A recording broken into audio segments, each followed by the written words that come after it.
Download our app today and enjoy tackle-busting benefits with great odds, more markets and same-game multi every NRL match at Palmerbet. Gamble responsibly. For Gamblers' Help, call 1-800-858-858.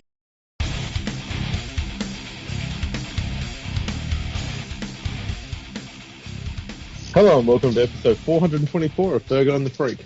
I'm that bloke from Rugby League Project, Andrew Ferguson. You can find me on Twitter at AndrewRLP. And join me as always is the glorious League Freak. You can also find on Twitter at League Freak. How you going there, mate? I'm going pretty well, Andrew. This is a different episode for us. We're recording during daytime hours. Yeah. And I will probably have a snoring little dog next to me and Lucy. And you are on child duties. That's right. This is the babysitting episode for both of us. Pretty much. I've got quite a hefty library of magazines and books, as you'd expect from a historian and statistician. Mm-hmm. And my little bloke here, he's just decided that fuck that. Yeah, just tear them apart. Just rip them apart. Yeah. And being the responsible father, I'm going, go for it, son. Yeah, as long as he doesn't eat too many of the magazines, he should be fine. Yeah. Every now and then he'll go to the bottle of scotch I've got in the corner. And then when he does that, you're quite pleased with yourself, ain't you, mate?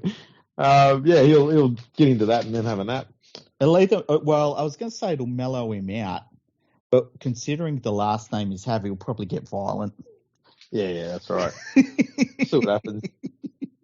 Oh, shit. Well, there's been a fair bit happen over the week. We saw all the halfbacks in the NRL get, taken out. That was pretty cool. We saw the West Tigers just decide that the best place for West Tigers to be is not at the West Tigers. And common sense is starting to prevail. Yeah, fine. Like, I can't argue with them. And I don't know if you know this, but Adam O'Brien has been part of 4 grand finals. 4 of them. Four grand finals. He's been part of 4 grand finals. Has this come out in the media this week? Oh, yeah. He made sure that he's been part of 4 grand finals. You might not have heard it, but he made everyone know he was part of 4 grand finals. And that's always good for a coach that can't coach. Oh, dear. I thought that the Adam O'Brien stuff might have been the media doing that for him to try and protect him because, Have you not seen his press conference? No, I don't watch his press conferences because all they are just him taking the blame. Well, it was, look, I thought it was a little bit pathetic. He literally said, look, I've been part of 4 grand final winning teams and I know how to win and you don't forget how to win. It's like, well, can you fucking apply some of it, dude? Okay. So you don't forget how to win. Really sounds like it. Has a look at the NRL ladder. Third last. And with the worst points difference.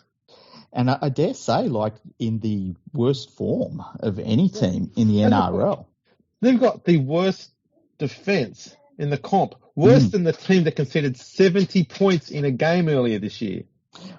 But the thing to remember is that he's been part of 4 grand final winning clubs. And, look, you can't take that away from him. You can just take away his head coaching job. Yeah.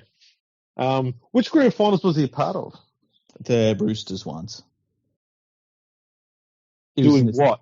Like the same stuff Blayton Astor does? Yeah, it was an assistant coach there, I guess. Right. Which, it's just not how you talk.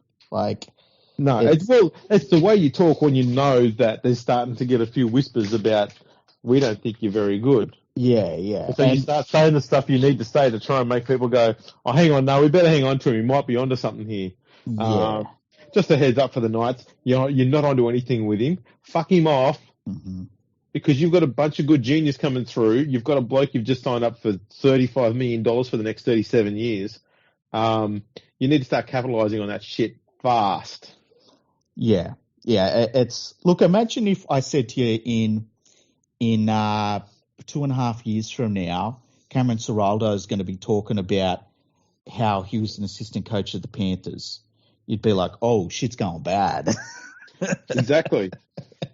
When you start talking up the jobs where you were doing lesser role than what you currently are as a way of trying to prop up justifying your current existence. Mm-hmm. Like, you wouldn't hear Anthony Albanese, for example, go, when if he comes under pressure as Prime Minister, going, yeah, but you know what? When I worked at Macca's and I was 16, I was the second best fry cook they had.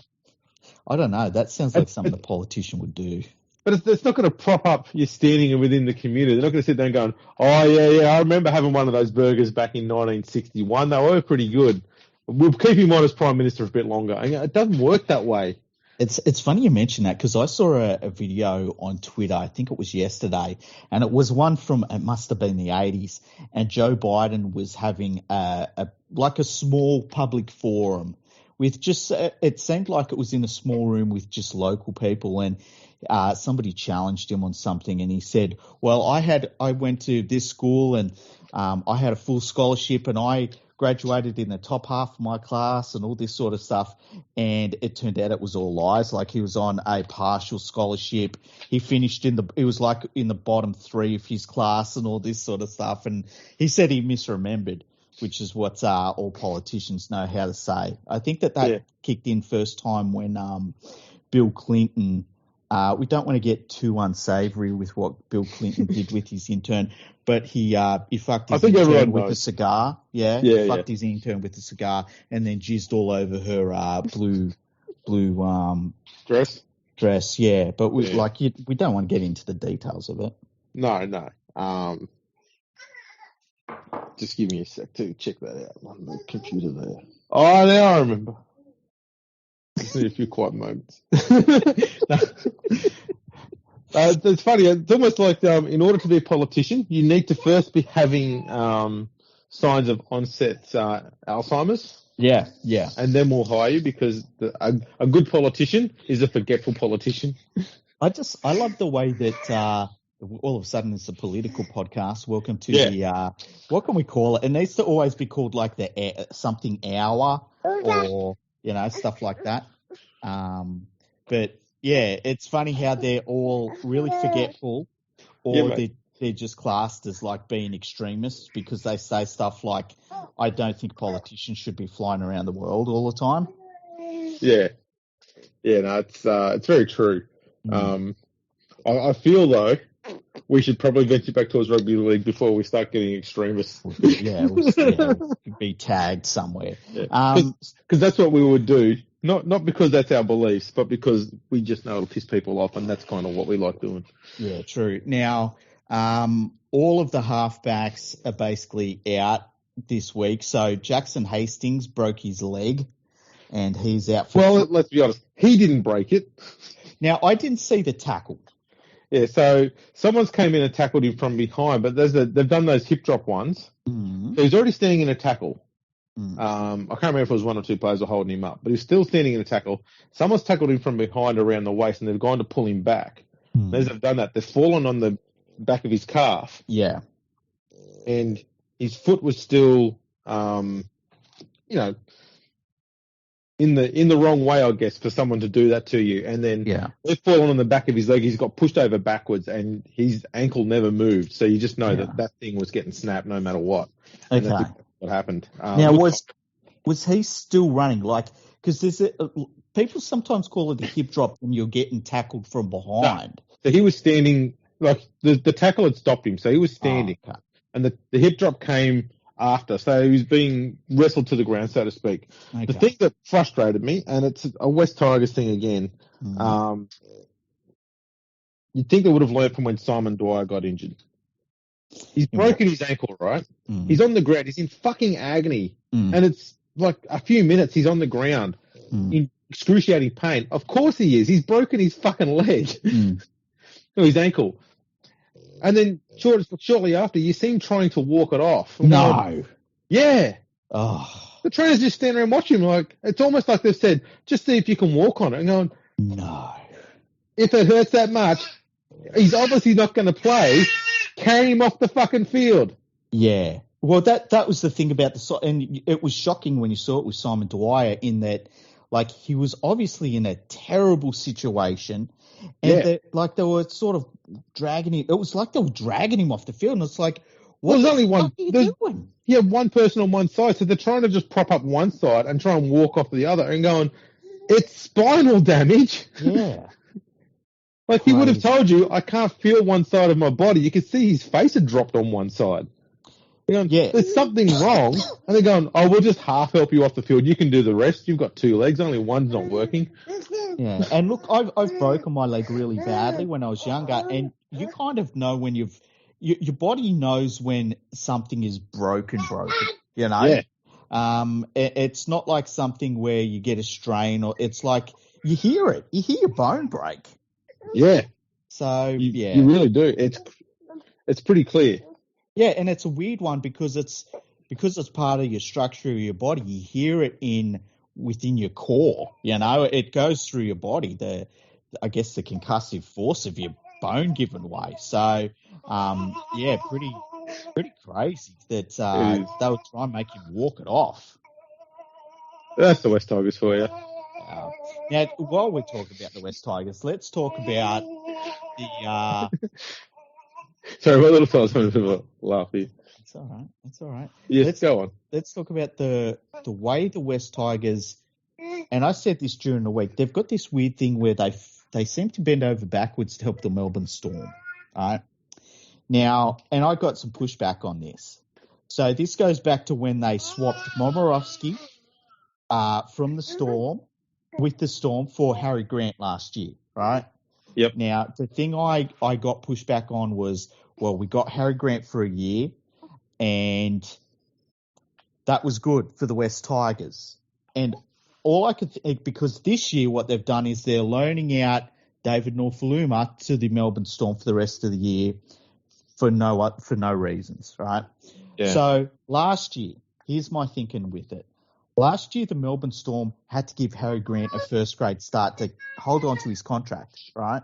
That's right. If they didn't do that, Harry Grant was going to leave the Storm contract and just be a free agent.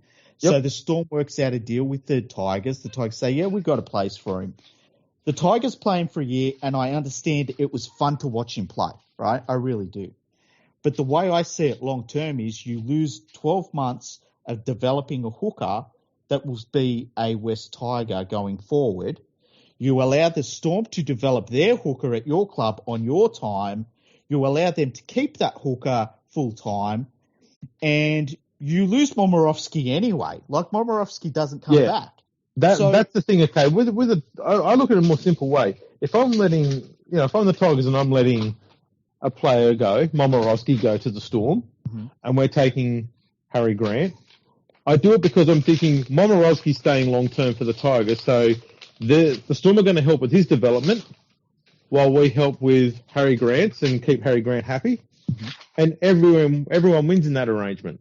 Okay, so the reason why the Storm like the Tigers then is because Bellamy essentially showed Maguire what he wants when it comes to developing players and stuff like that. So they know each other and what they want out of that sort of thing. And, I mean, look at Harry Grant. It worked for the Storm. So that's the only way I'll be looking at it. It'd be, we want you to develop this player, and in return, we'll look after this one for you in the same way, like a quid pro sort of thing. But now, I get the Tigers knew they weren't going to get Momorowski. They'd already let him go. Yeah. So, and that works if it's a piece that you need. Like, you're a team that is coming towards the finals and you're like, man, we haven't got a hooker. All of a sudden you get Harry Grant in the side and it's like, boom, I get that. If it's that situation, they never got close to the finals last year. No. That's the thing, though. I mean, the Tigers, though, had thought that we've got Little. He's already been developed. So we don't need to develop another hooker. We've got him. It's all set. That was their attitude to it. Problem is, I know that's fine, but the problem is they sent the wrong player down. They should have sent down another centre that we had, who we had every intentions of playing. We had a few juniors who were coming through now. They could have sent one of those down. That would have been much better for the club and for those young players' development. Instead, they sent Momorowski down, who was already leaving, which was just stupid. The Tigers got zero out of it. Yeah. The Storm got to keep Harry Grant. Now, coming into this year, we get to this point where they just give Norfoluma up. Now, the thing is that they won't have to pay the Norfoluma's contract for the rest of this season at least, which is probably a few $100,000, right? On the Tigers.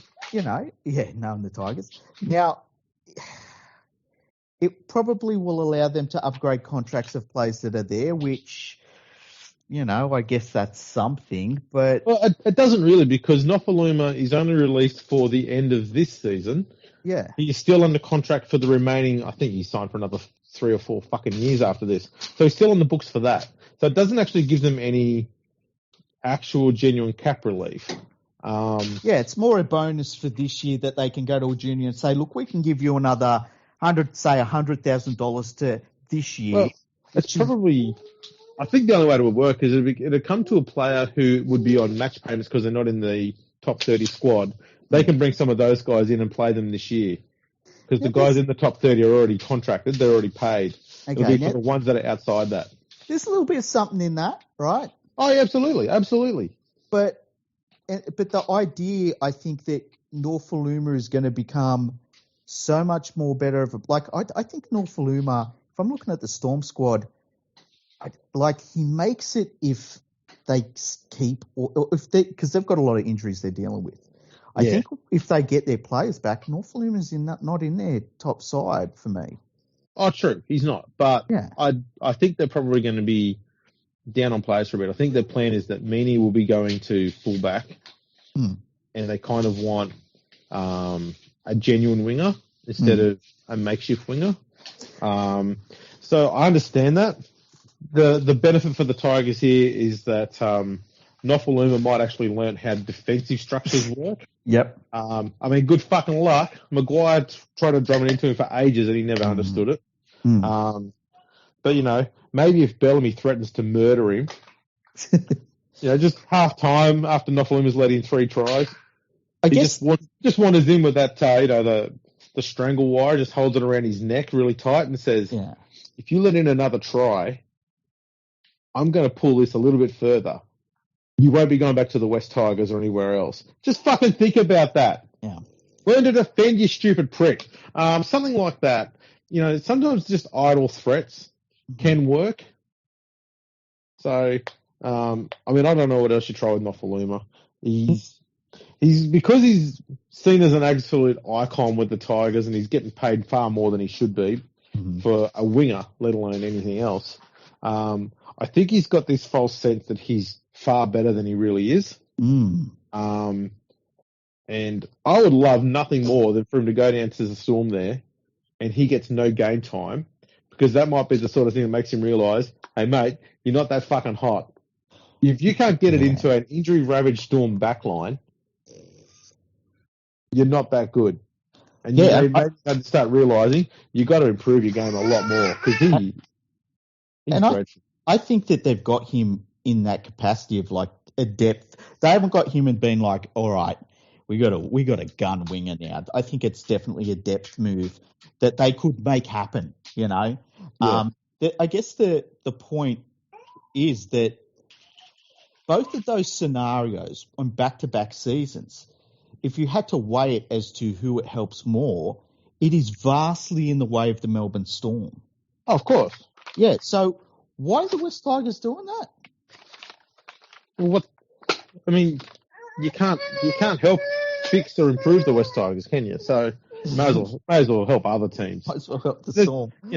The books look good, and let's do a few Samaritan deeds as well. They're almost becoming a church. It's so weird to me. It is very, very strange. Now, this You've also... got to work out oval and ties. Ties at the gates. And then just watch them do some Samaritan work for, other places in poorer areas of the world, like Melbourne. What message does it send to the current West Tigers players that are still there, where it's like, you know what, our season is so done that we're willing to ship players out to get experience in good football teams with better players and better coaching. You cunts can stay here, though. And then what sign does it send to the fans that they've given up so much on the season that they just don't feel like they need players anymore. They just fucking run anyone out there, It's not only Nofaluma. They've also let Gildart go to the Roosters. Yeah, I don't get that for the Roosters. No, it makes no sense. But then again, they signed Matt Lodge, so, True. If I hope like if I'm playing against the Roosters in the finals, I'm praying Gildart's out there. Oh shit, yeah. You know, he's shocking. And the good thing about him is you don't need to sit there and change your attack to make sure you've got a big man running at him. You can run anyone you want at him. I can run the water boy at him. Dude, I can run at him. Like, I can get Darcy to run at him. Yeah, like Darcy's at him. He's only a few kilos lighter than him. It was crazy when we found out how, like, I didn't realize he was that light. But then when you couple that with his inability to defend, and then the fact that he's got dicks for fingers, like he can't catch a ball, it's a problem. The thing that annoyed me the most about him is that the way he plays is like he's playing hot potato. Keep the ball alive. Yeah. Don't die with the ball going. No, you're not in fucking England anymore. You can take the tackle. We can get a line set and we'll be fine. Look, the thing that got me is when we started to watch his play, and it was really like the first few games, you're like, look, settling in and stuff. But by a month and a half into the comp, and you and me are watching him, and we're like, oh shit, this is really bad. And started talking about on Twitter. And the thing that got me was Wigan fans, where he'd come from, were saying, yeah, we saw this coming. And English fans are not like that.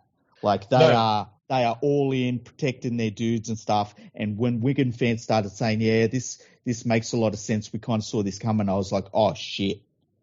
It was more, the thing that got me was before that, when the Tigers announced they signed Gildart, and there was no fucking whinging from English fans at all. I went, oh, this feels bad. Like I remember when the Tigers signed Gareth Ellis, I was like, oh fuck, now we've lost another, one of our good top players to the NRL. You go, yeah, okay, well, maybe we found someone there. None of that with Gildart. None of it.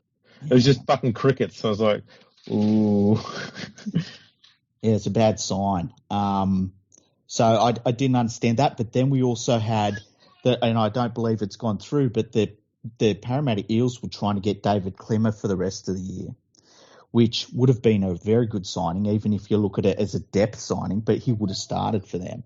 And it comes back to this whole loan scenario where people looking at these loans started saying, well, the Panthers last year got Tavita Pangai Jr. and he didn't end up playing in the grand final, but he did help with their depth and played a really good finals game for them. Was really good in that game. But that wasn't a loan. He was sacked by the Broncos and was a free agent. And I think people miss that fact. And I don't think I have too many problems with something like that happening. But these loan deals are not what the NRL should have going, because this idea that you're going to get to this point in the year where all of the teams in the finals that are set for the finals are going to start pilfering the bottom teams, that is the biggest salary cap rort. And it's a legal one. It's not illegal, but it is definitely not what the salary cap rules were there in place for. And I think that they will put an end to that next year. I don't think we'll see this happen again. Yeah, that's right. It is a crazy year for loans, though. I actually don't mind the loan system, but as it currently stands, it seems to be okay. But if it's allowed to continue, you can bet your bottom dollar it's going to get fucking rorted and abused like nothing else. So the NRL needs to step in soon and just say, you know what, we will allow player loans, but the players that are swapping clubs or being loaned out, it should actually be made to be a swap. It should be of two players who are on similar incomes. So they don't have to be similar quality. If the Tigers are overpaying David Nofaluma to the point where he's worth the same as fucking Cameron Munster, so be it, But that's the way they're going to have to look at it. That way it doesn't impact salary caps too severely. And that will make it all above board financially. That's the only way you can look at it.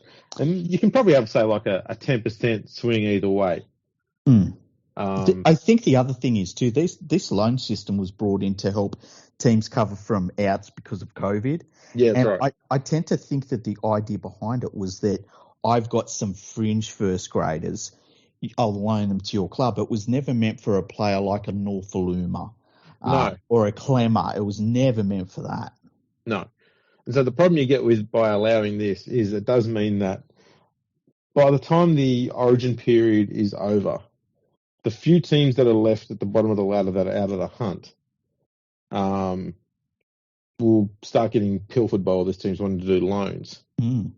And it's going to put them further behind because they're going to be losing what, decent talent they might have to these other sides. The teams at the bottom will be doing it hoping that it will make these players better. And look, it might, but not by the 30 to 40% that they want them to improve by, but maybe by about 2 or 3%.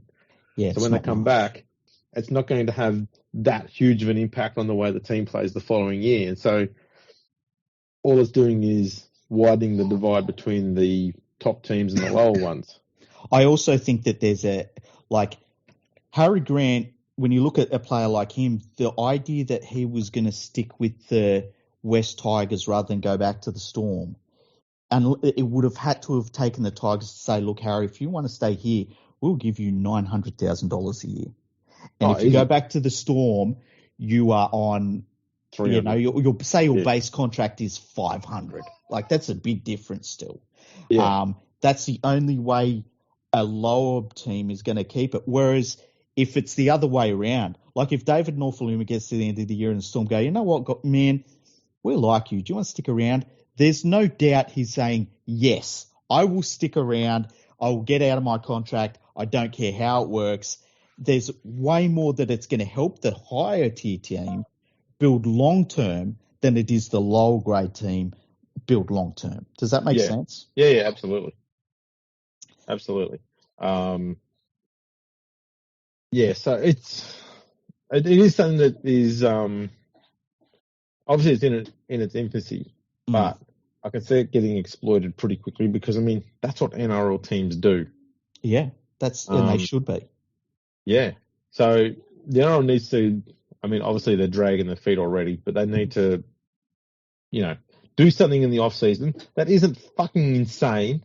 Just something sensible and smart, but ironclad and fucking easy to understand, hard to exploit, or almost impossible to rort.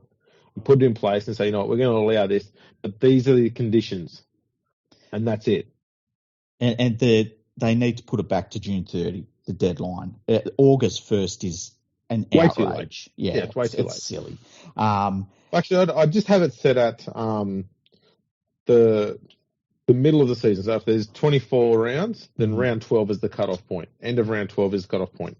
Yeah. But doing this, you've got to take them for half the season.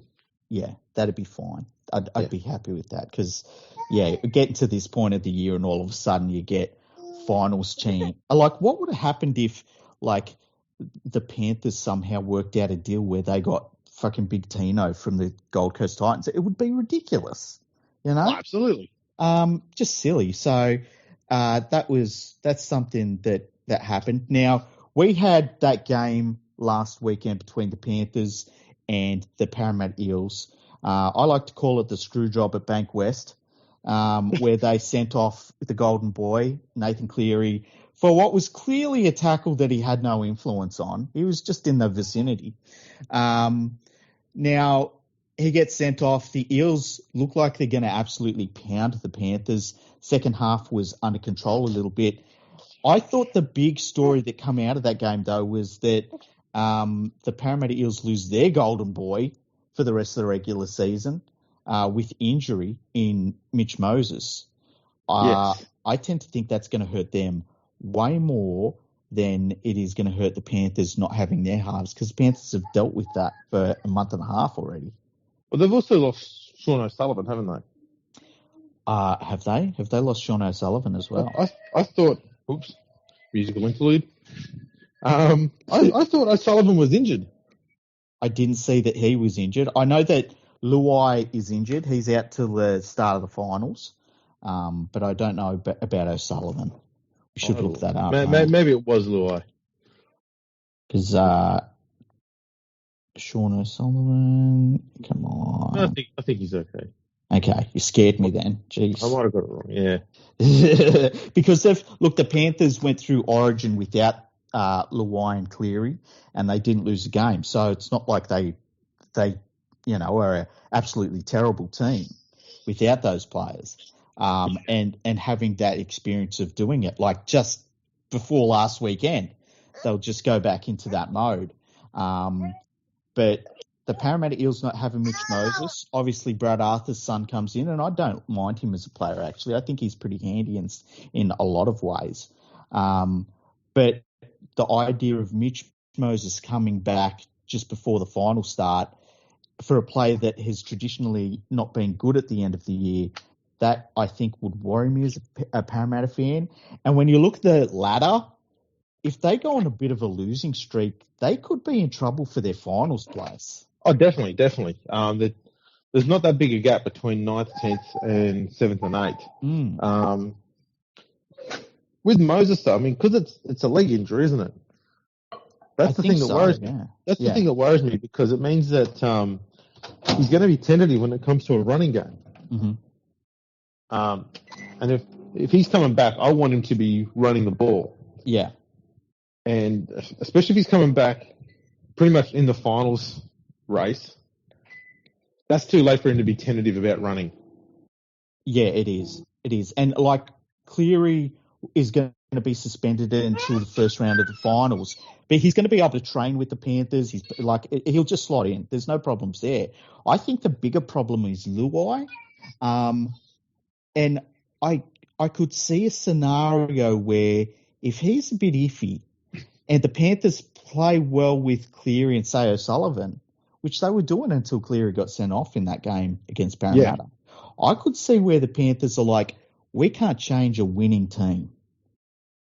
No, that's right. And look, the thing that O'Sullivan gives Penrith that Luai doesn't as much is a second genuinely very strong kicker on the field, which it means that defences can't just sit there and pile up on Cleary at the end of the set.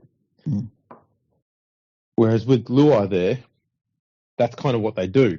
Mm. So they know if the ball's going to Luai, the Panthers are looking to run or have a short kick. Yeah. But with O'Sullivan there, all those options are available. You can do a long kick, short kick, doesn't matter what you want. You can do all of it. And it's that variation that throws defences out, because you can park O'Sullivan on the other side of the field then, and defences are then spread across the field. They can't all just be parked on one edge.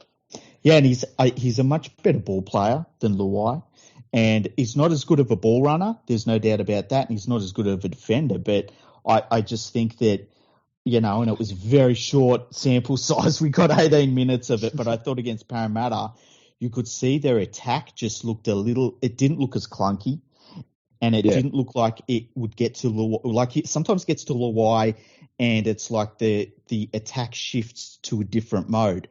When it was getting to O'Sullivan, it just looked smooth and effortless. And look, it's one of the things that we've talked a little bit about on the podcast over the year, that is Cleary going to be better with a different halves partner next to him?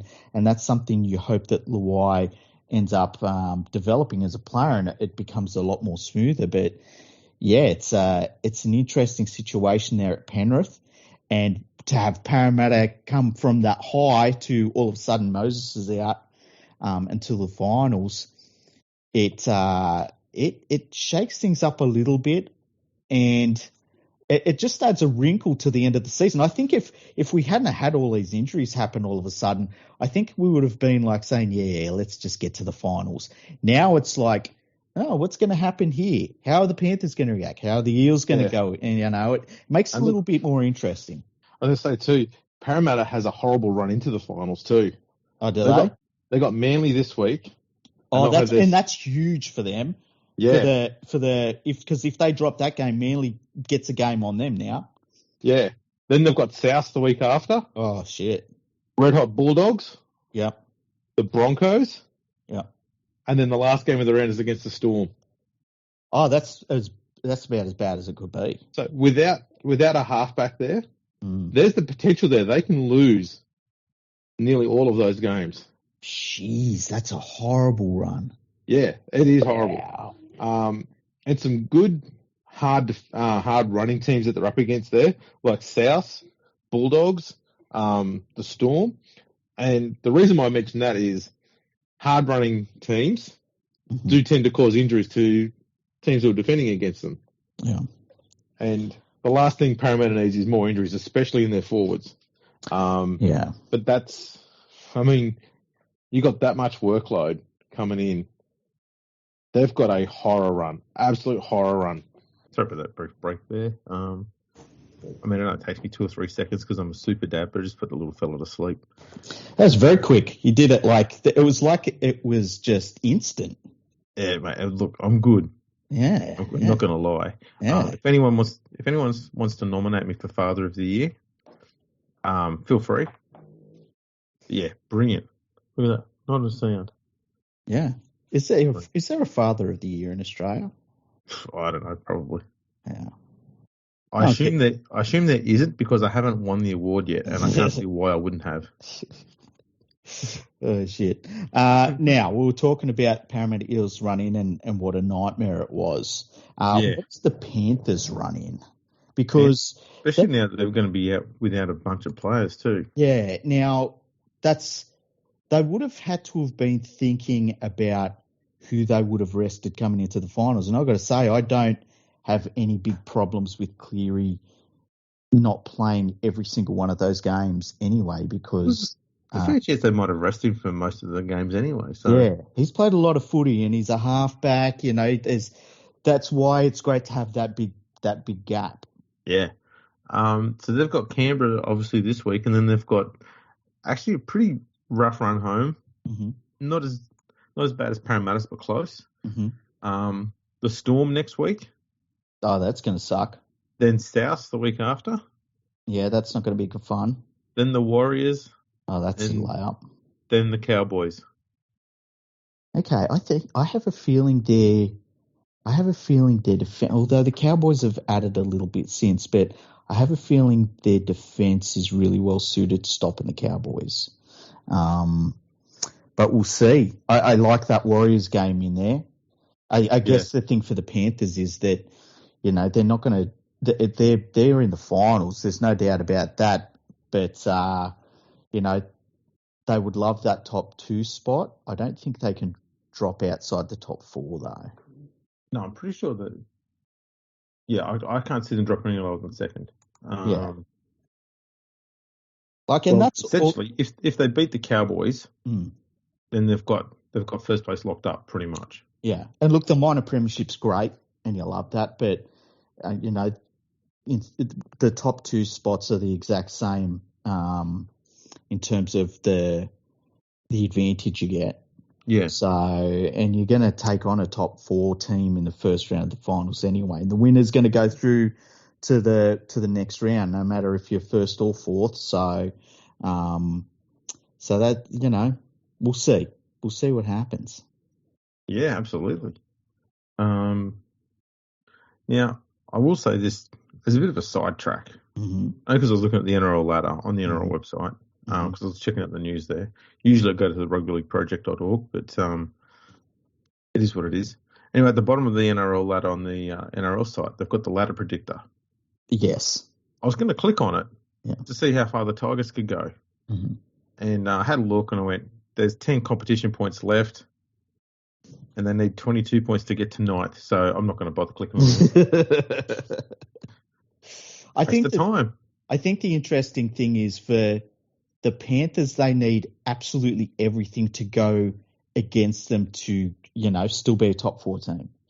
For the Eels, they need 70% of things to go against them to miss the final. Sorry. Look, they've got essentially Canberra and the Roosters are fighting out for 8th at the moment. They're both on 22 points, which is both 4 points less than what Parramatta's on. And Manly and the Dragons are on 20 points, so they're just 1 win outside the 8 themselves. But they're 3 wins behind Parramatta. Yeah. Parramatta, if they win just 1 of those 5 games coming home, they're going to make the finals, you'd think. Yeah.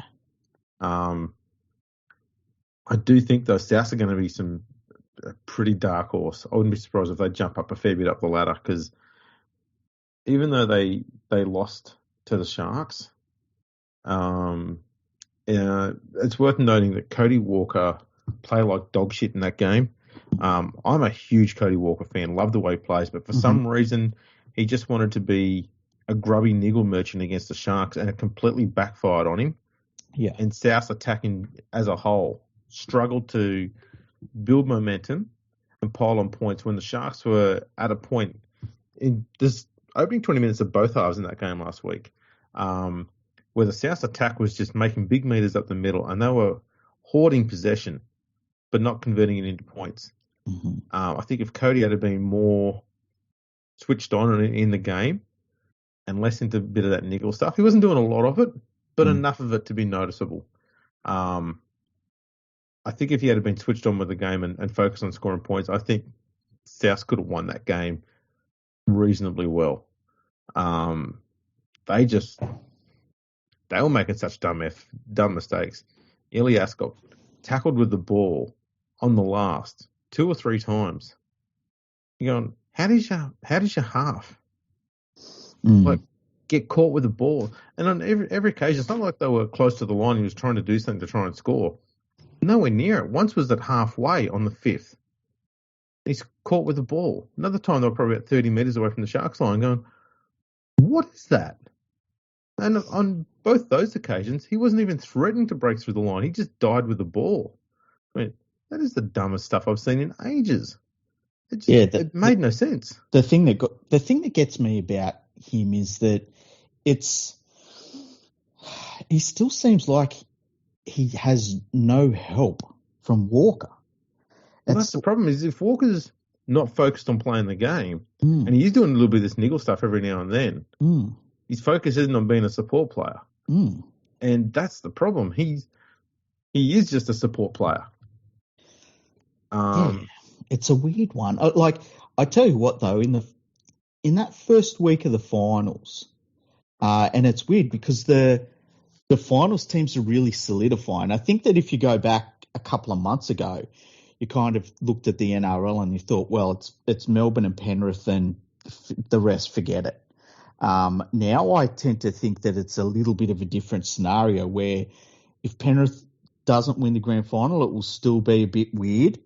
But I think that the Cowboys look really, really, really good. And I tell you what, in that bottom 4 teams, I don't want to play any of them in sudden death football in the first round of the finals. No.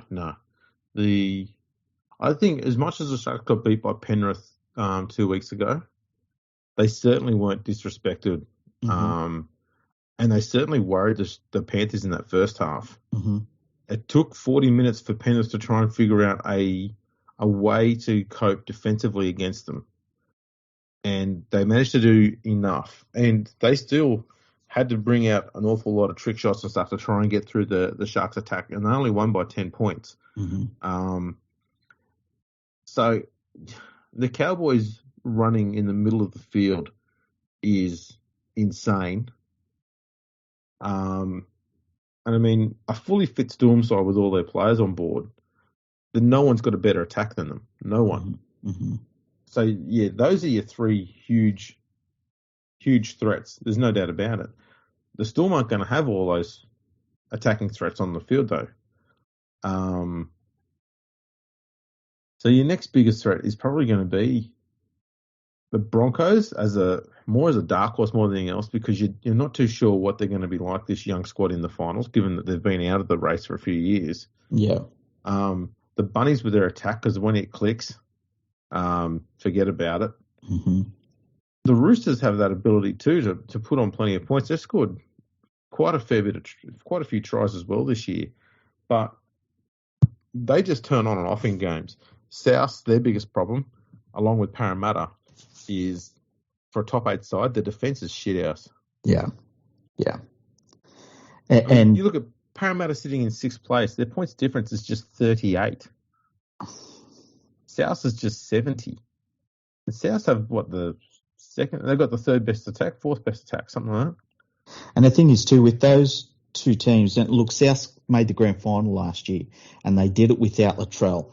And it's kind of the thing with Parramatta and South that I need to see Latrell Mitchell playing finals football, number one. and playing all the games.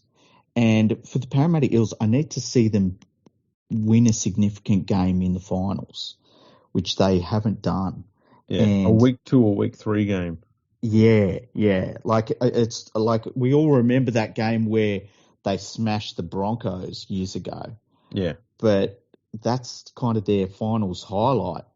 And until they do something more than that, and look, it was the same thing with the Panthers last year, where it was like, until they beat the Storm, and none of it matters. That's right. And so there's always, the monkey is there to be taken off their back, but I need to see it until I'm really in. Hey, I'm going to ask you, if you had to give the West Tigers defence a grading, from A+ to F-, where would you have it this year? Over the whole course of the year, or just right now? Over the whole course of the year. I'm a pretty hard taskmaster, so there'd be a lot of Fs, and they would be an F. Yep. They've only conceded 60 points more than Parramatta. Oh, shit. Yeah, that's where Parramatta's at. Oh, wow. The Tigers have only conceded 75 points more than Souths. Wow, that's interesting. Yeah. That gives you a rough idea as to just how bad, especially Parramatta, how bad their defence is. They've conceded so many points. The teams below them that have conceded less, South, Roosters, the 9th place Raiders, the 10th place Manly, and then you look at the 12th place Bulldogs, have only conceded 10 points more than Parramatta. And that they had Trent Barrett as coach for most of the year. Yeah, they will get smacked in the first half of the season. Yeah. I guess the thing is, when I look at the finals teams and I look at what they're probably capable of. So the Storm, it's just like the muscle memory of winning. Yeah. You always look back at like, yeah, they've been decimated by injuries and stuff, but I'm still worried about that muscle memory. Well, I mean, look, it's like Adam O'Brien says, you never forget winning. Exactly, unless you're Adam O'Brien. With the Panthers, there's always the spectre of their defense just turns up and you get nothing.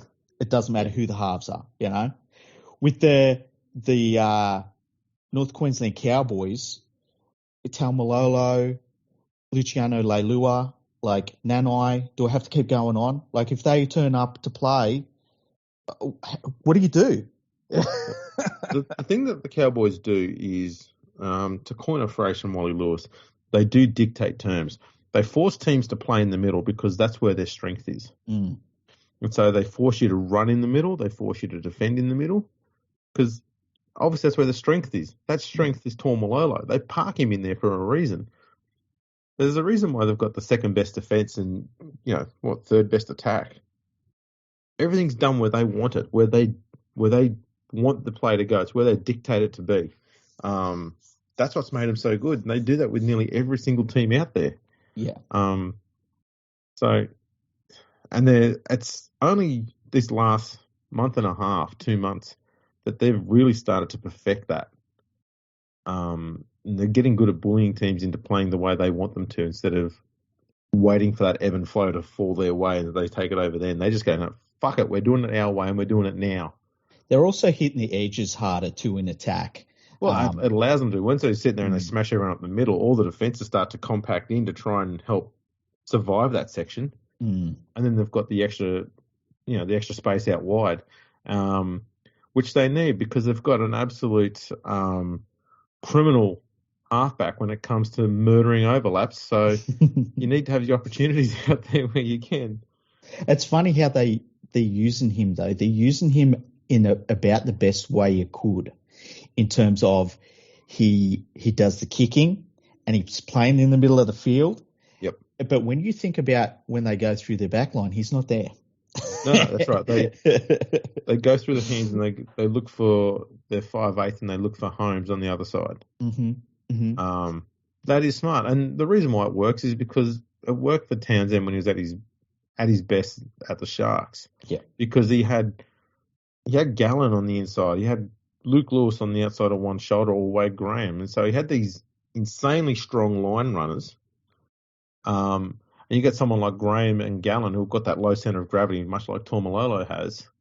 You don't need to try and do anything fancy to try and line them up with inside shoulders, outside shoulders, gaps in the line. Just give them the fucking ball and they'll just roll through anything. Yeah. And so Peyton's got good at spotting that's a spot that Townsend's good that he understands and he knows how to find that. And that's why he's parked him in the middle there, and that has been working well. So you don't need to have this Andrew Johns type freakish fucking skill there. You got to get a bloke who's happy to dish the ball off to a absolute beast and just let him destroy things. Yeah. Look, I love, and I said it when they managed to get him for next year, but getting Luciano Leilua into that side, it's amazing. Like, and I don't even think he's completely settled, but you can see he's getting more and more settled. And he's picking and choosing his times. And it's funny because you saw him do it with the West Tigers, but it was always a one-out effort from him because he didn't have the teammates around him. Yeah. And now you're seeing him do it off the back of good forward play and being able to pick and choose rather than being like, I'm the only dude that's going to go forward here. And, it's just, I love watching it. I love watching the whole combination of it. Yeah, it's going to work because the Cowboys have been doing it for a long time when they brought Cohen Hess through. Mm-hmm. That's what he was going to be. But then he stopped developing as soon as Thurston left. So Leilua was just going to be what Hess should have been. Mm-hmm. Whereas Hess has now been moved to in the front row, basically, because they go, well, you can tackle and do hit-ups, so I suppose that'll work. Now, looking at some of the other finals teams, Latrell Mitchell, if he has one of those games, I think they beat anyone, like especially if him and Walker are both on at the same time. But Latrell in particular can, as I said, he's probably one of the very few players in the game that can win a game all on his own. You've got, look, the Roosters, they need a lot of things going their way, but, you know, they've still got Tedesco, who can be incredible in games. Manu as well. Like, if they're both firing, they're going to be hard to beat.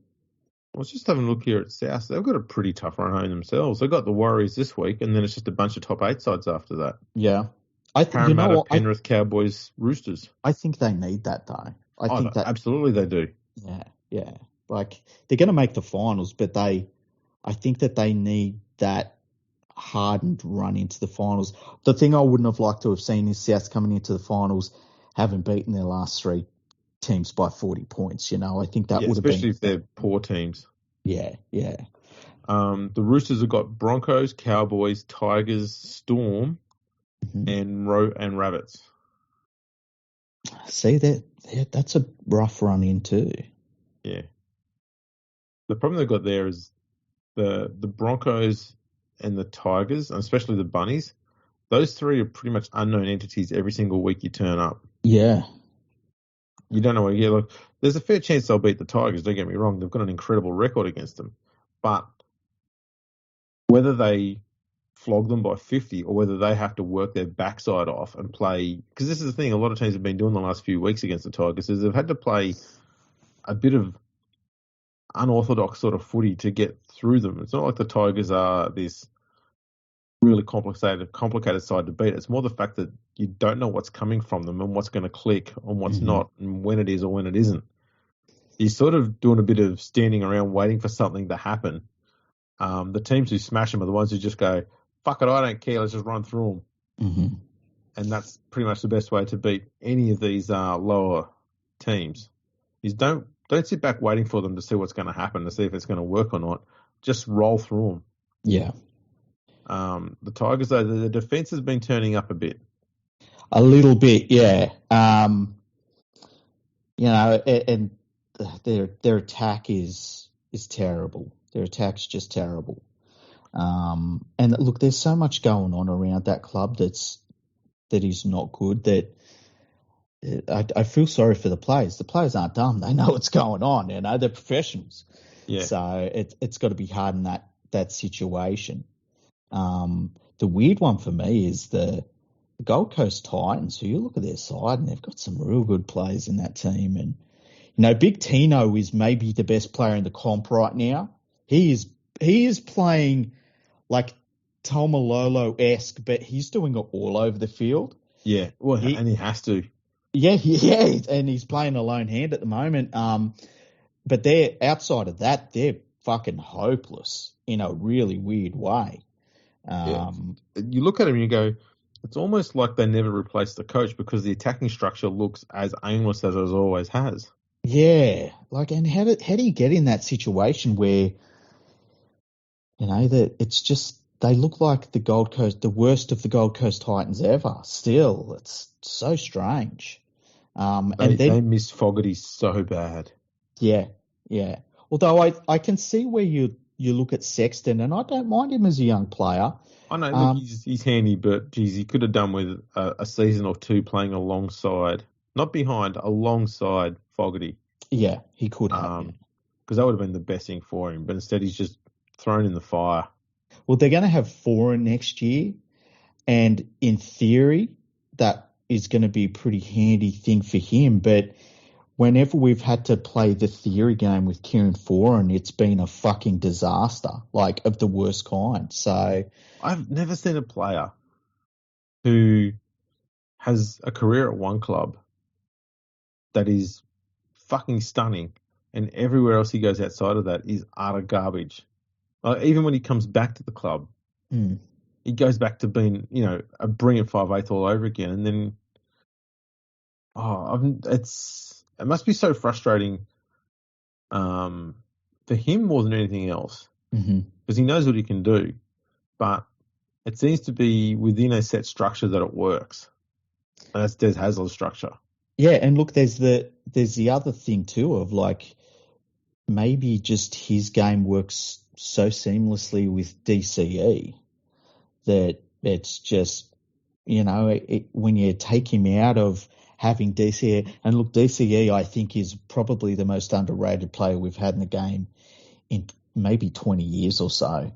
Like, I've often wondered if it's because he's a half and he wears a Manly jumper that people just, they feel like they should hate him more than anything else, even though they've got no reason to. Yeah, I don't know. It just seems weird that he's... People don't like him. Yeah, and I don't know. I've never had a problem with him. I think he's a pretty bloody unique talent. He's a fairly good all-round sort of halfback. I think if any club was told that they were getting DCE in good form as a signing for next year, they'd all change their tune pretty quick. He's one of those sort of players. Like, oh, fuck DC. Oh, what, we signed him. He's a great player, isn't he? But then the thing is too, it's like you look at what he's actually achieved in the game, and it is a lot. Yeah. You know, and he did it. He did a lot of it early on in his career, and even now as a veteran player, he's still doing it. Like, you look at that game 3 for Queensland, and he just was just perfect for them. It was amazing. Oh yeah. It's, you know, this season is really starting to turn into something pretty damn good, where we're all thinking it was going to be a bit of a walkover not very long ago, and now all of a sudden it's like, ooh, look at this happening, look at this changing and stuff like that. It's really cool to watch. Oh, absolutely. Now, a little bit of news that's coming out just today.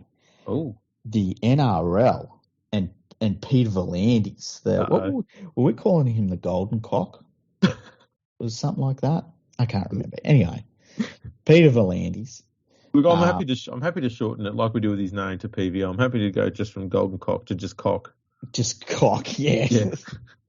Anyway, Cock, he has said that the NRL is open to the possibility of playing this year's grand final in Queensland after talks have broken down with the New South Wales government over stadium funding in Sydney. We'd call it New South Wales, but it's really Sydney. And the New South Wales government, I guess, is a little bit hesitant to spend money on every single suburban ground, and I completely get that. I think you only need like a few main grounds to be built. Pouring money into suburban grounds is just an endless waste of cash. Mm. They'll always need to be maintained and upgraded. It will always cost money. It's a futile purpose. It's so fucking absurd. Like it was abundantly clear 30 years ago that all of the suburban grounds that everyone had good feelings about and this is lovely, no, it's not going to work. We need to get proper stadiums that don't cost millions and millions of dollars of government funding to patch up. Because that's the problem with these old ancient grounds. You spend so much more money just patching them up. You're not upgrading them. You're patching them up. Whereas if you put the same amount of money into Combank Stadium, you're actually fucking upgrading it noticeably. That's the difference. They're just endless money pits. There's all this money gets poured into it. The New South Wales government, they're spending a small fortune on rebuilding the Sydney Football Stadium. They've spent even more than that reshaping and resizing and downsizing the Olympic Stadium. Of course they're going to be hesitant about spending any more money on these absolute bloody money pits, these suburban grounds. And, they've just had to deal with, as has every other government around the world, not just in Australia, with COVID. Money's a bit of a scarcity at the moment. They're trying to look after, the humans. How dare they? And PV wants to go there and hold them to ransom over a fucking football game. Come on, man. That's an absolute cock move. Yeah, and I think especially when you look at this fanciful notion that all the grounds are going to get upgrades and stuff, it's silly. Like I was watching the games on the weekend and I'm looking at the aerial shots of Shark Park and I'm thinking this ground is literally like a 5-minute drive to Cogra's ground. And I know that because I remember I went to Cogra Stadium to call a New South Wales game and it turned a different corner and I'm like, that's fucking Shark Park. And it was literally like a 5-minute drive. And so I'm thinking that, and then I'm looking at Cogra and it's like, man, this ground is outdated. And I said on Twitter, I think the Dragons should play at the new SFS. I think it'd be great for them. It's not like there's any less parking there. And then, I tend to think that once you get the Panthers stadium put in place, and if you got a stadium down towards the Macarthur region, down towards Campbelltown region, I think you've got stadiums in all of the central-ish locations in Sydney where or not just the NRL teams, but soccer teams and teams that use rectangular stadiums, they're not that far away from a bloody good stadium they can go to so that they don't have to go and use a fucking oval that was switched to direction or they're at a place where they have built 3 different parts of it over the course of 50 years, Yeah. Anyone that goes to Combank Stadium, it's just it's beautiful. It's absolutely beautiful. Oh, it's stunning. As is that Queensland Country Bank one up in Townsville there. Oh, yeah. Great stadium. And yeah, I just think that once we get the main stadiums in place, Sydney doesn't need like a stadium then at Shark Park and 5 minutes down the road at Cogra that's both of which are not quite ideal for anything. And I don't know. Look, the thing that separates Shark Park from the others is the fact that local governments don't have to fund anything there because the Sharks own it. Yeah. So that one can stay if it needs to, okay? They can upgrade it whenever they want, however they want, whatever. All the other ones, though, all require government funding. It's state, local, whatever. And so those are the ones that need to be reduced in numbers because if the NRL's going to the New South Wales state government says we want all of our suburban grounds that we currently use in the NRL in Sydney being upgraded, if you're going there and saying there's, I can't remember off the top of my head how many they're using. If they go there and say there's 7 of them, we need 7 grounds upgraded, government's going to say, we can put $5 million into each one and do fuck all changes to them. Mm-hmm. There's $35 million we've basically just pissed up the wall. Whereas if you go in there and say, right, we just need, 3 need upgrades. They go, 15 million, we could probably 15 million. We could probably put a few extra million in there and make that happen. And you go, all of a sudden you're starting to see a little bit of change, or they can just go, let's just put all of that money aside and just build another fucking stadium. Mm-hmm. And I don't know. I think if you got one at Penrith, I'd probably rather have. I'd be happy with the Penrith one looking after the Penrith and Tigers there. The one at Parramatta looking after the Dogs and Parramatta. Mm-hmm. Sydney Football Stadium's got the Roosters and South. Mm-hmm. If you really wanted to, you could put one down in the Dragons area. I just wouldn't.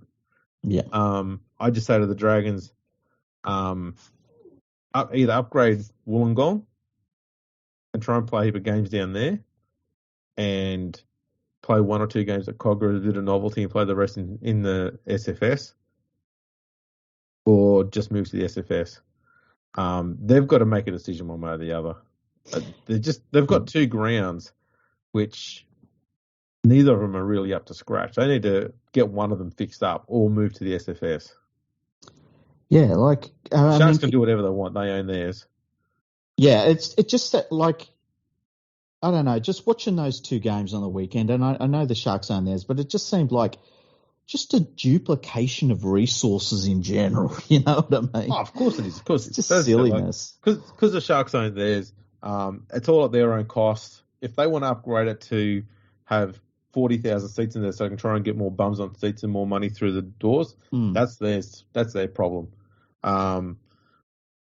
If they want to keep it as it is and just pour money into it, constantly repainting the paint, but actually not getting any more bums on seats, that's their fucking decision too. Mm-hmm. I'm happy to leave theirs out of the equation because it's not a state government funding issue. You don't need to lobby anyone to fix that up. Yeah, that's fair enough. But yeah, the other ones, it just makes it hard to try and get funding to upgrade all of the grounds when there's so many of them. But if you go in there with just 3 grounds that need upgrades, there's a higher chance you're going to get a yes from the government, and B, a higher chance you're going to get more money than what you want to get them upgraded further and better. So at the moment, you can let's take Leichhardt, for example, the worst example. You can pour $4-5 million into that ground and make zero real difference to it because white ants in one stand. Yeah. If you wipe out that stand and completely rebuild it, you'll get the capacity back up to, was it 23,000? Yeah, it wasn't even that big, you know. But you're not upgrading any other aspect of the stadium that probably needs upgrading. So then you've got to go and put twice as much in to try and change some of the other aspects of it to try and make it look a little bit more modern, like, lights, a big screen. These toilets rented out and brought into the ground. Yeah. And why does the NRL keep putting night games at Leichhardt, for fuck's sake? If I was the NRL, and I look at it from both sides. If I'm the government and I'm going to build a stadium or do a giant upgrade to it, I need you to come to me and say, look, we're putting on a shitload of events at this stadium. So Parramatta Stadium, can't argue with it. The Tigers have played games there. They've had rep games there. The Parramatta Eels play all their home games there. I think the Bulldogs have played a couple of games there too. It's getting its use. The SFS will have the Roosters. South Sydney, it'll have that rugby union team no one cares about anymore. That's going to get, Sydney FC, that's going to get use. The Penrith Football Stadium, that'll be their main home ground. And look, there's always footy being played at Penrith Footy Stadium, a lot of lower grade stuff and things like that. But I get that people can look at that and say, well, hang on, League Freak, that's only for one team. And I get that. And I'm going to be biased about it the whole time. There's no doubt about it. But damn, they'll fill that fucking thing out a lot. I can go down to the Macarthur region and say, look, if the West Tigers play all their home games there, and there's a soccer team down there as well, that stadium's going to get a shitload of use in this, probably more way than the Panthers stadium would get a lot of use.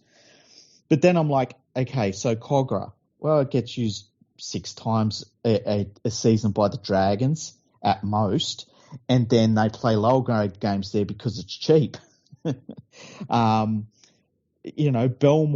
they play, one NRL game there every so often, and then they play lower grade games there because it's cheap.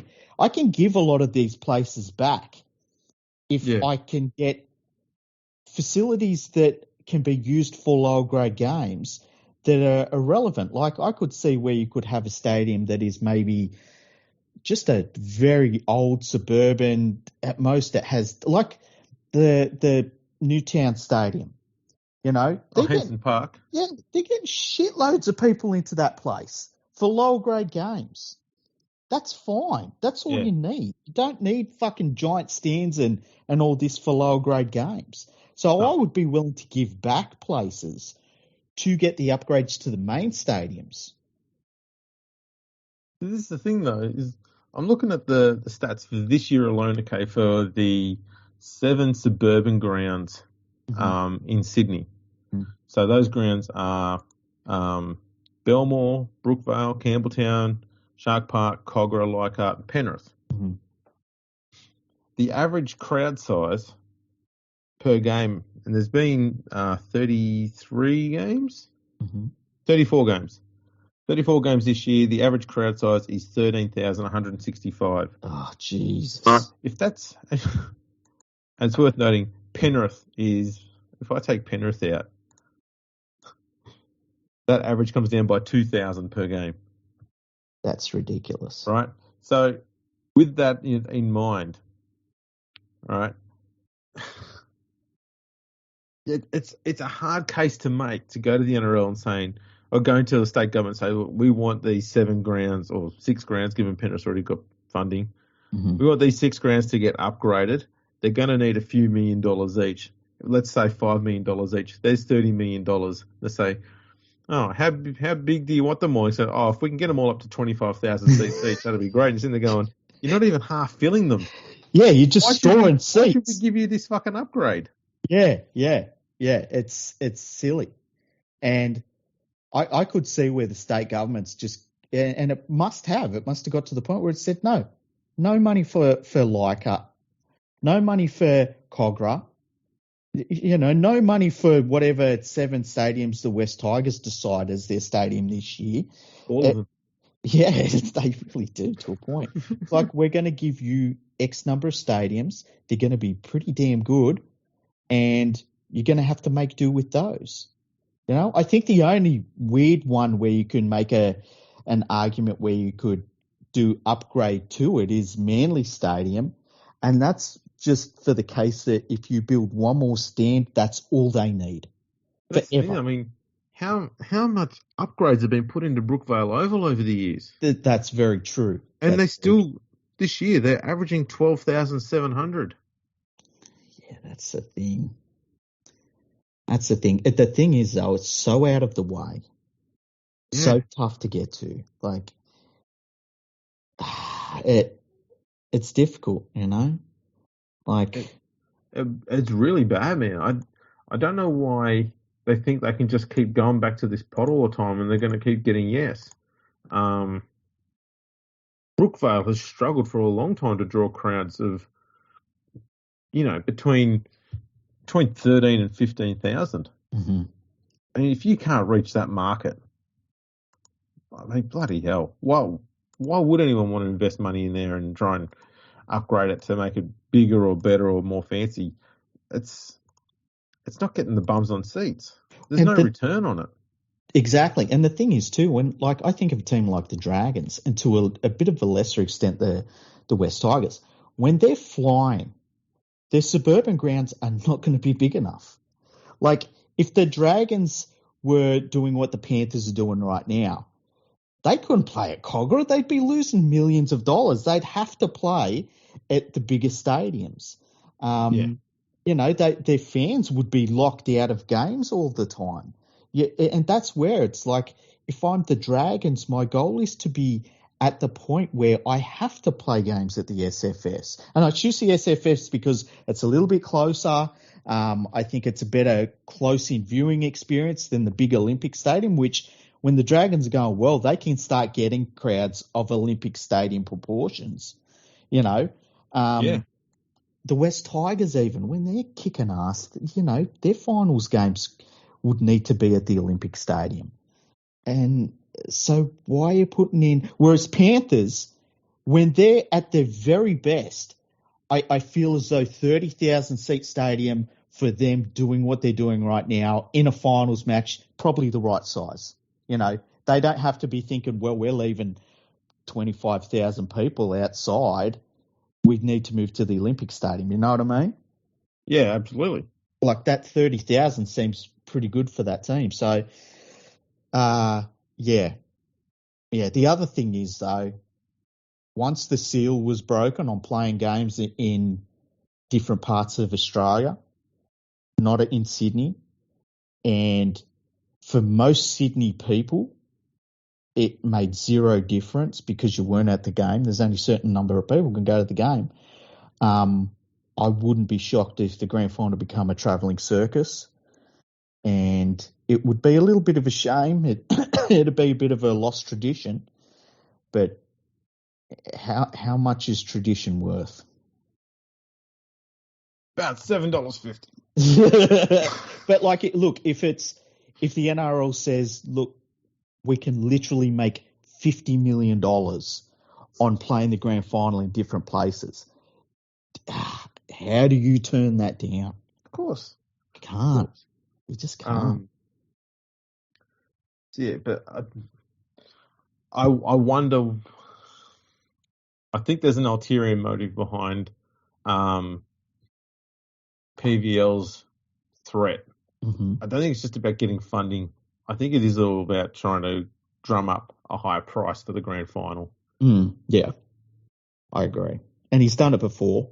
Yeah, and he's using the oldest, most abrasive method possible, which is, it's a well you can't go back to too often because eventually it creates a bad relationship between the person you want the money from and the money. And you're crying wolf on top of it. It's like, oh, yeah, you're going to move it again, PVL? Yeah, we've heard this before. Yeah, exactly. It's a diminishing process. It doesn't get any better. It's not a positive relationship where it's going to grow funds and stuff in the future. Because after a while, people will get so sick of it, they'll just go, we're not going to bid for it anymore. The next thing you know, you don't have a bidding war. You're looking for whatever the highest offer is, and that could be as low as it wants, and you've just got to say yes. And then you've got something like what England has. Yeah. I guess you also, I would guess that already somebody from Victoria has said, well, why doesn't the MCG host the grand final? We can have, we've seen the process before. I wouldn't be surprised if Melbourne suggests that one day. Because they still have this belief that they're the sporting capital of Australia. Yeah. And the one thing they haven't had there that's, a big event is the NRL Grand Final. They've had Origin, they've had Test matches, they've obviously AFL Grand Final, the big cricket test every year, sort of stuff. They've not had an NRL Grand Final. I wouldn't be surprised if they lobby for it, even just once, and they'll say, we're going to show that we're the biggest sporting capital in Australia. We're going to have all the football grand finals on the same weekend. They'll probably try and get the soccer one there on a Friday night or some bullshit. Yeah. They'll do everything they can to make all that happen because it'll be marketing. And fuck it, we all know that Melbourne's good at PR. Drink our coffee. It's the best in the world. You go, what the fuck is this shit? We've got the best food in the world. Just ask us. They even said that all the graffiti scribble on the walls is art. That's how good they are at PR. So you watch them make it work. And I wouldn't be surprised if they do it. But you won't see it go anywhere else with that same sort of PR machine behind it. No, look, I think that's, funnily enough, Queensland government can make a really good argument for bringing the grand final up there and all the money it generates around that stadium. It's, we'll see what happens, but I just, at some point, the government has to draw the line and say, we're not putting money into a dozen stadiums, some of which you use half the time at most. Especially after the cops. I mean, how much grief did they fucking cop over the SFS rebuild? Yeah, I don't want to go through that again. And even more with the Olympic Stadium, where they were going to basically turn it into a proper rectangular stadium and put a roof on it. And people, like, it wasn't so much people, it was people in the media.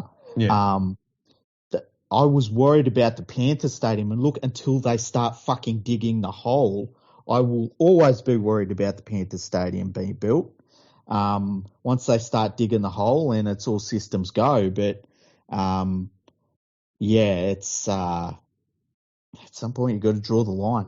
At some point you got to say, hey, we got to build some fucking roads, man. There's some goat tracks still that we got to pave over. Yep. I feel like there was some other rugby league news that we're forgetting. Well, I just saw one here from 2 minutes ago saying that Sheens is keen to have Luke Brooks to stay at the Tigers, but he wants him to do it on a smaller salary. Oh, that's nice of him. Is this the guy that come in on the smaller salary to just overlook things and made himself the head coach?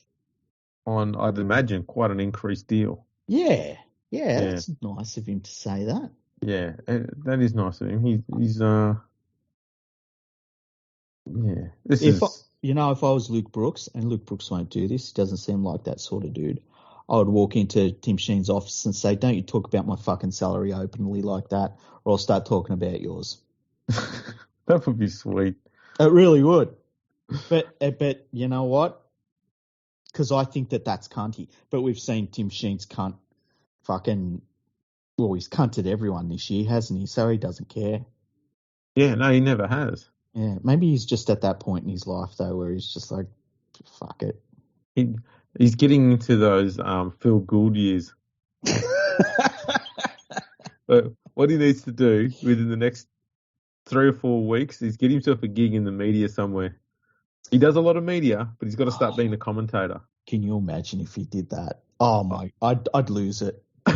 I'd fucking lose it. Like, I've lost it before on this podcast. I would lose it bigger Just than imagine you'd be looking at the Cowboys going, you know what would make the Cowboys attack really good is if you got Tormalolo and made him the halfback and then moved Valentine Holmes into the front row. I did this at the Tigers a few times. It was great. Did they win? No. But, it looked amazing. No, it didn't. By the way, that reminds me, I saw a clip from Triple M radio and they had Aaron Woods on. And I've never heard. Did he say words together, or did he just and ah a lot? Do you know what? He spoke really, really well. It was shocking, right? But anyway, he was talking about Nathan Cleary, and apparently, the thing they said was the idea, the straw man they built, because there's so many straw men built in rugby league. The straw man was that people were saying that Nathan Cleary shouldn't have got as long on the sidelines because of his image. All right. Now, I don't know if you saw my tweets about Nathan Cleary. Oh, my God. I did some tweets, and it was along the lines of the game needs to really think of how it treats its future immortals, and that the game is poorer, basically, for not having him on the field. A lot of people got it. A lot of people got what I was doing. Some people didn't. And it shows how fucking dumb some people on Twitter are. But I did a couple of tweets like that. Anyway, the straw man was that along those lines. And Aaron Wood said that was a load of bullshit and it was a dangerous tackle and stuff like that. And I just thought, like, rugby league is a dangerous game when you start talking or calling out your colleagues. And I always remember that there was this rugby union coach, and he must have been 25 years ago, and he was an All Blacks coach, and he used to talk about, and he was in an interview, and he was saying basically, don't say shit about the Australians, because you might be beating them, they might be bad and stuff, but when you give them something to focus on and be angry about, you get a different animal that you should just shut the fuck up about, basically.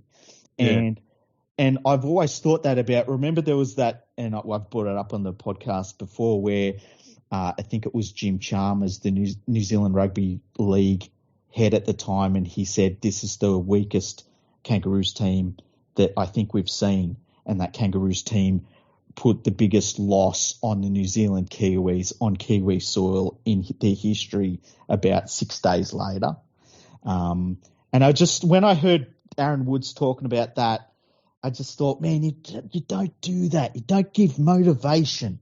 Don't tell Queensland that they've lost it. Just shut the fuck up. No, you're absolutely right. It's the same reason NRL teams don't want to pick their finals opponents. Yeah.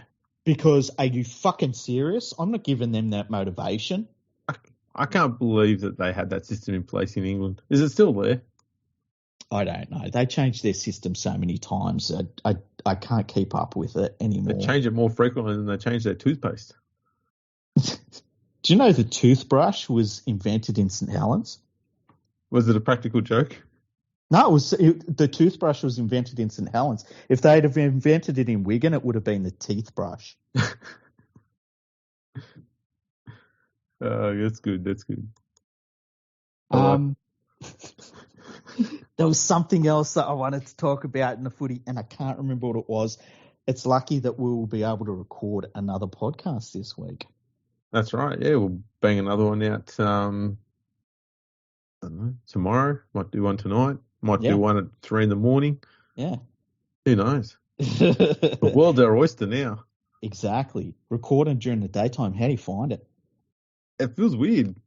It feels good. I reckon it feels good, though.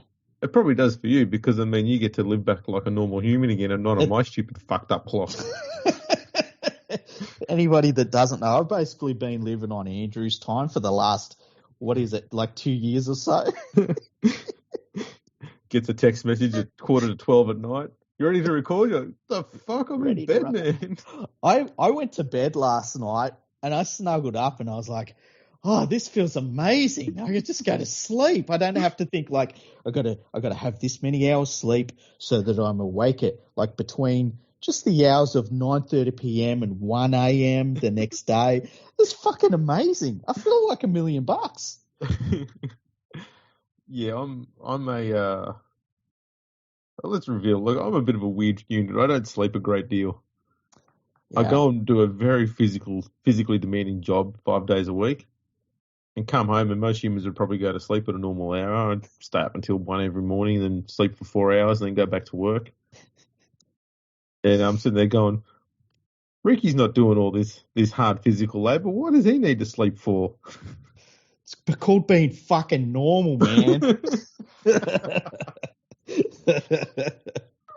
Oh, shit. Oh, that's our calling. He's all right. He complains when he's got to roll over. Oh, that's right. Yeah, it's and we used to record just exclusively during the day. So yes, before I got this job. Yeah, you bastard. Yeah. But it's good. I need to go back to the tradition which you went straight into, getting a Macca's breakfast before we start our podcast. Yeah, I've not had Macca's for so long, and I went. No one else in my house likes eggs, and I went, well, it's just me here now. So I went, I'm going to get some bacon and egg McMuffins. Just got stuck into all of it. Yep. Put in the order for Macca's and says, how many bacon and egg McMuffins would you like? And I said, yes. How many have you got? Just a chain of all of the Uber Eats cars you can get and just have them coming around like you're at the sushi train place. Yeah, exactly. Yep. Now, before we go, I just want to give a shout out to Cliff. Cliff got stuck into, I think it was more particularly me, about the suggestions we have on the tipping and who we would bet on in games. Oh, yes. He was pumped. So it turned out he was a West Tigers fan, though. I just saw the tweet response. I only saw one of them. It was all in caps, and I just replied with, chill, bro. Yeah. And, I've always got I didn't reply because my default, it's terrible. It's a really bad personality trait. My default is fuck you. It's a really bad personality trait and it's not a good thing. And so I need to chill before I react to people. And that's what I was doing. And he ended up apologizing. He didn't need to, He didn't need to. But he's a Vietnam veteran and he ended up chilling out, and he was like, "Oh, I don't mean it," and stuff. And I was asking him about what MREs he was getting in Vietnam, because I know in the 80s they were in Vietnam MREs in the army, in the 80s and 90s. So I wanted to see if he was getting like Cold War shit or something. I don't know, like fucking Korean War stuff. But I just wanted to give him a shout out, so he knows everything's cool. And you know, it's funny when you get on Twitter and you're pumped about something, and you're just like, fucking, I'm a destroyer of worlds. And then like later on, you're like, I think that was a bit harsh. Yeah. No. You'll find that both of us have got massive respect for, blokes who fought for this country. So, there's definitely no ill feeling there, buddy. Yeah, and it was interesting because he brought up something that I knew about, which was they called going into Vietnam a policing action. That's right, It wasn't a war, it was a policing action. That's right. And because of that, they don't get the right sort of service medal for being overseas during wartime. And they weren't called veterans for a long time. I don't think that even the RSL accepted them as veterans until the 90s or something like that. And it was only after a lot of pressure to have that done. Yeah, and look, it's something that continues to happen to this day in certain situations, and it's something that really should be sorted out. And so when he brought that up, I was like, yeah, it's not right that happened, and it's not right that it continues to happen, because people that serve the country overseas, no matter what they want to call it, they should be getting their rightful recognition. Absolutely, they should be getting the returned serviceman's pension too if they need it. As we know, a lot of our young men that went to Vietnam were forced to via conscription. They didn't go because they wanted to serve. It's not saying that they were cowards either. Some people know what their capabilities and what their limits are, and some of them are actually helping the country in other ways, be it farmers and stuff like that. Or they've got families. Heaven forbid a man has a family that he cares about, and yet these people have been ripped away from their families and been told to go over and fight people in a war they may not have agreed to. Yeah. Based on their fucking birthday in a lottery draw? Can you imagine that? It's crazy to think. It's brutal. And then they'd have different rules for the famous people. Like a lot of football players got called up. They didn't even have to leave Australia. I think I've said it before. Tom Raudonikis went to the RAF base in Wagga and was basically pumping up tyres on the planes. And Bob Fulton went overseas for a little bit, but he was just doing PE training for a lot of the new recruits on the beaches, nowhere near the action. Yeah, and that's one of the differences between World War II and most of the wars that come after it is in World War One. And most of the wars that come after it is in World War One. You saw the sons of politicians dying, in wars. They soon stopped that. They soon stopped that. So, so I just wanted to bring that up because, I know I come across as angry on Twitter, and I didn't want him to think I was angry at him. I thought you were going to destroy him no matter what he said. Sometimes it seems like that. It's horrible, man. Well, he's off to get the shovel. He's already dug the hole. It's just like, I don't even mean to do it. I feel like Pipey just dropping in every now and then says, Freaky, just chill, man, just chill. But I was thinking, no, you know what? I don't want to go in the hole yet. Sometimes I think I tweet and I just want to get straight to the point, and it just comes across as me angry. It's so weird. I don't get it. You sit there and you go, look at this beautiful English prose. Everyone else goes, all we see is fuck. Yeah. Screw you, you're dead. Fuck you. Oh, shit. What can you do? I try. I put lots of smiley faces and shit in them now.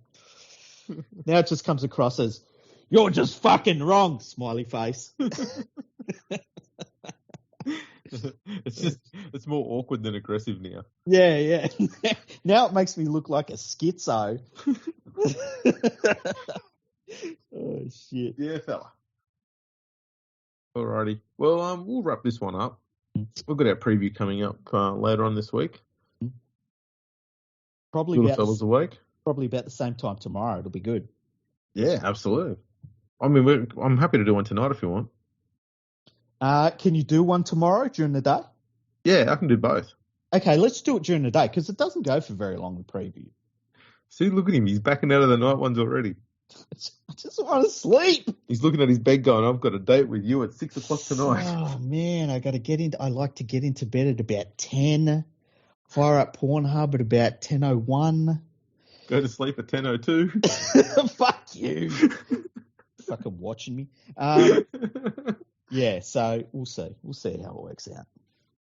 Lovely. Alrighty. Well, people, you can check us out on the socials on Instagram and Twitter at Fergo Freak Pod. We're on LinkedIn, Facebook, YouTube, MySpace. You know all the drills there. Follow, like, subscribe, all sort of stuff. Make sure you share us around on the socials as well. That'd be fantastic. Give us a 5-star rating and review on your podcast listening app. There's millions of them. If you don't have one and you want to find one or you want to find a new one, go to our website and you'll find a long, extensive list of all of the apps that you can listen to the podcast on. And I think that pretty much wraps up, doesn't it? Yeah, thanks everyone for listening. Yeah, thanks for listening to this drill, and we will catch you in the next episode. Palmerbet with the big don't argue. Punters will love that. Download our app today and enjoy tackle-busting benefits with great odds, more markets and same-game multi every NRL match at Palmerbet. Gamble responsibly. For Gamblers' Help, call 1-800-858-858.